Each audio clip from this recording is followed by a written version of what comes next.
Hey, what's up everybody? This is Mark, and today I'm going to walk you through the file for this hinged lid box. I'm going to show you the plain version, but the ones with the decorative things cut out of it are all the same. So here is how the file is laid out, and I've got it generally laid out in a grouping with the what I call the inside pieces or the inside box, and then the parts that go on the outside of the box, and then here's the lid pieces, and then the optional dividers. Hopefully you have already, or you will watch the assembly video that I made as well, because that's going to help you see exactly how all these pieces go together. But I wanted to walk through the file with you as well so you recognize the pieces from this view. I took all the pieces and I rearranged them that are in a way that's a little more similar to the way that the parts are laid out in the assembly video, so you'll recognize them a little more easily.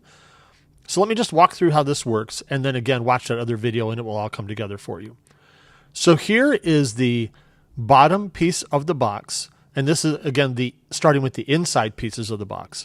And you're going to take these pieces and you're going to glue them on just like this, making the inside box. And as you'll see in the assembly video that you'll watch, I want to make sure that you put on, it doesn't matter where you start, but that you do either this piece or this piece last, because as you put on these pieces as you go around, you need to take this piece right here, which is the hinged lid, and this tab right here is going to go into that hole, and then the other tab is going to go into the other hole right here on this other side.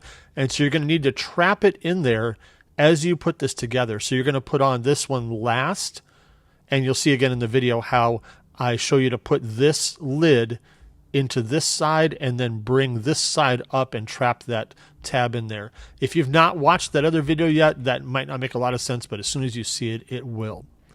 So once you've made the internal box with the lid, then you can go and work your way around with the frame pieces. Now, if you're making the blank box, you have two different options. You can either use these frame pieces here that have the inside cut out so that you can add your own content in here, whether it be a graphic or text, or if you don't want it to have any content here at all, or if you want it to be solid, you could use these pieces down here. They're exact same as these, they just don't have that internal piece cut out.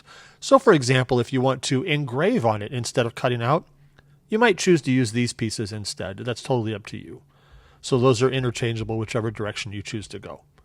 So once you've got the internal box done with the lid on it, then you start working your way around, putting on the frame pieces, whether they're the hollow pieces or these. And this piece right here is the bottom of the box. It goes right underneath right here. So that one goes on when you finish the internal parts of the box.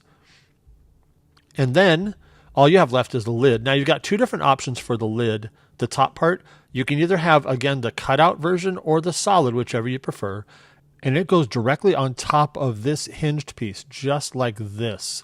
And again, when you watch the video, it'll make more sense, but you're going to align the top or this line directly with the one below it and glue it on.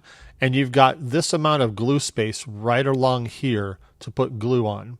You want to make absolutely sure that you do not get glue out in this area here, because that will glue the lid shut. So you don't want to do that. And whether it's this lid or this one, it doesn't matter. Now, of course, this one obviously gives you all of this glue space, but just depends on what you're trying to do with the box and how you want to design it. And then you've got the two different dividers here, the slightly shorter one, the slightly taller one. You can just slide them together. You can either glue them together or just let them be loose. It doesn't really matter. Or you can glue it down into the base, whichever you prefer. And that's all it takes to assemble this box. Again, make sure you watch the other assembly video, and these two together will make it very, very easy.